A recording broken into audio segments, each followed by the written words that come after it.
Okay, I'm just going to say a little bit. I'm trying not to assume that some of you have seen the film either just now or elsewhere, and if you haven't, obviously I'm going to recommend that you buy a copy of the DVD, which has a lot more than just the film on it. Extended interviews with some of the experts who are seen in the film, and background material bringing the whole story of conscientious objection up to date, and making it relevant to making the legacy of conscientious objection relevant today. Hopefully that's the idea of the additional material. So you can get hold of it from the table next door,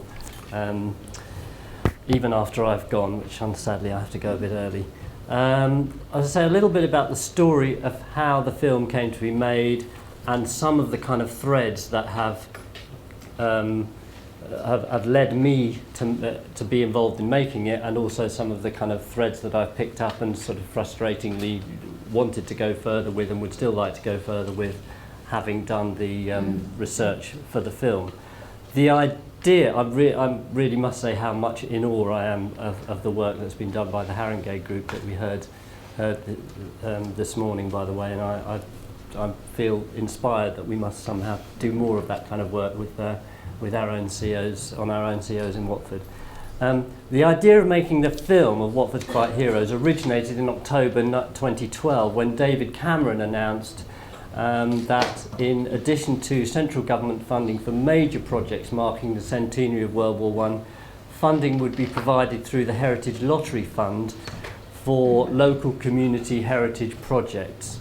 And the guiding principle was expressed in a speech that he made at the Imperial War Museum in October 2012.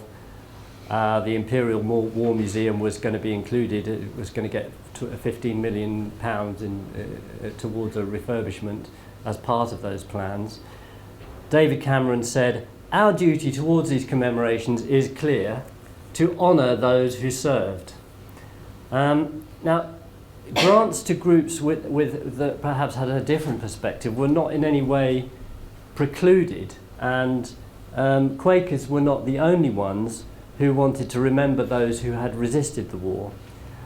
But they mainly resisted the law of lottery funding because, in addition to their long-standing testimony against war, Quakers never been very keen on gambling either. Which is a bit of a drawback when you're being offered lots of money for projects which you could draw on to tell your story and tell a different story from the main narrative, if you like. So local Quaker groups, nonetheless, got a lot of support from staff and resources in our national organisation to find ways to commemorate the struggles and the dilemmas and the suffering experienced by their members and others who had refused to join the fighting in World War I. So the film was made on a very small budget, basically. We got some money from the budget of our own meeting in Watford, about £1,000.